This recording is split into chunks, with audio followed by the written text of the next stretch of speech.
E a falta de passagem? Essa é super clássica, né, gente? Todo mundo já ouviu falar que, eu não tive passagem. Poxa, precisei para uma cesariana porque meu bebê não teve passagem. Eu já vou começar dizendo que eu acho esse termo extremamente engraçado. Passagem, para mim, é passagem de ônibus, de avião e de trem. E se você não tem, é só ir no guichê comprar. Mas tudo bem, vamos explicar o que é essa tal dessa falta de passagem e se ela existe mesmo ou se é só mais uma dessas indicações fakes que acontecem por aí. O que as pessoas querem dizer com falta de passagem? Na verdade, existe um termo obstétrico real que chama desproporção céfalo-pélvica. A desproporção céfalo-pélvica é quando a bacia da mãe é incompatível com o tamanho da cabeça do bebê. Céfalo, cabeça, pélvica, pelve. Então você teria uma desproporção entre a cabeça do bebê, a bacia da mãe, e aí realmente o bebê não consegue atravessar o canal de parto. Ele não consegue ter passagem. E daí veio a tal da falta de passagem. Mas será que é assim tão comum esse tal dessa falta de passagem que as pessoas falam por aí? Porque, sinceramente, pelo que a gente escuta, e se vocês começarem a perguntar para as pessoas os motivos pelos quais elas foram para cesariana, vocês vão ver que parece que 1 em cada 5 mulheres não tem passagem. Que hoje em dia a natureza errou feio e todos os bebês nascem muito maior do que as mães. E não é muito bem por aí, né, gente? Na verdade, como eu sempre falo e eu venho sempre repetindo por aqui, a natureza é super sábia. Então, assim, o bebê, ele é geneticamente programado para ter um tamanho. E aquele tamanho é compatível com a bacia da mãe. Além disso, tanto a bacia da mãe quanto a cabeça da criança são moldáveis no trabalho de parto. Lembra que eu falei da relaxina lá nos vídeos de fisiologia, que afrouxa os ligamentos da pelve materna, isso faz com que a pelve se adapte e abra. Ao mesmo tempo tem a cabeça da criança que tem aquelas suturas, sabe a tal da moleira? Então, a moleira são as suturas da criança que são abertas, o crânio, a cabecinha do bebê. Eu vou botar aqui uma foto para vocês entenderem do que eu tô falando. A cabecinha do bebê, ela é mole para que os ossos possam subir um em cima do outro e aí a cabeça encaixe ali naquele canal de parto. Então não é tão simples assim essa história de não tenho passagem.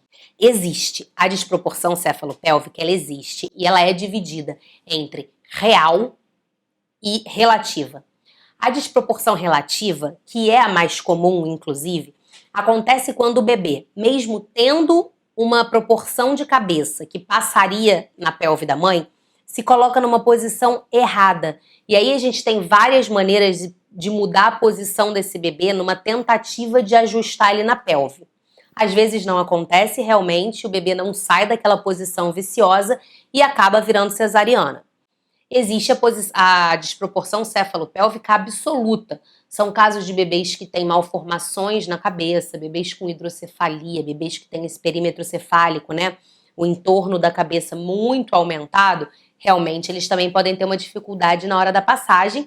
Existem desproporções absolutas de um bebê realmente extremamente grande para a mãe, mas isso não é comum. Isso é em torno de 1 a cada 250 mulheres. Então, assim, vamos combinar que você não conversou com 250 mulheres para ouvir uma te dizer que teve uma desproporção céfalo-pélvica. Se eu pudesse chutar, você conversou com umas 15 e das 15, umas 8 te disseram que não tem passagem. Vai dizer que não é verdade, que não é muito bem por aí. Vou começar explicando rapidinho uma coisa para vocês. Não existe diagnóstico de desproporção céfalo-pélvica antes do trabalho de parto. Então, se a mulher nem entrou em trabalho de parto, ela já não pode dizer que ela teve uma desproporção, que ela não teve passagem. Não existe avaliar a bacia da mãe antes. Essa mãe é muito pequena, esse bebê é muito grande. Isso não existe.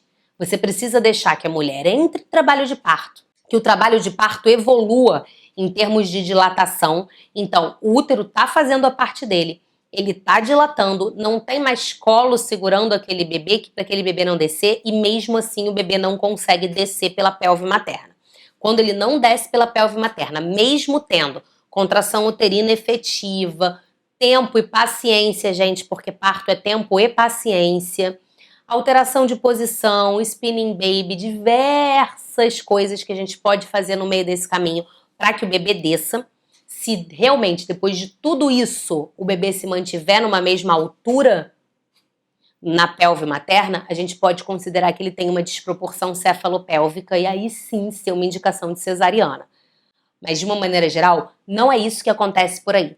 O que acaba acontecendo é que as mulheres deduzem ou são levadas a deduzir que elas não têm uma passagem, né, que elas não têm espaço para aquele bebê delas, porque a ultra disse que o bebê é muito grande, ou porque a mãe é muito pequenininha, porque o marido é alto e ela é baixa.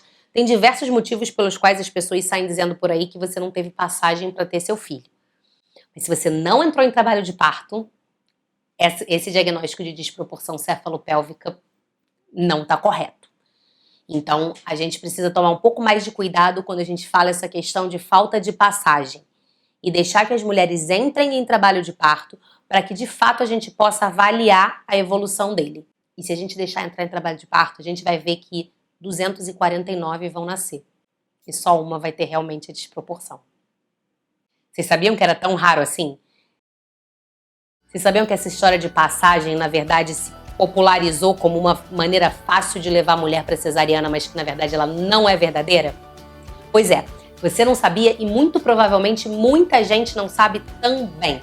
Então vamos ajudar a divulgar, vamos passar para frente essa informação, vamos fazer com que as mulheres tenham conhecimento da fisiologia delas, tenham conhecimento da capacidade delas, que se tornem empoderadas e decidam por si e não por indicações não verdadeiras sobre como os filhos delas vão nascer. É isso, gente. Curte o vídeo, compartilha com as amigas, ativa o sininho para me ajudar e um beijo, até a próxima.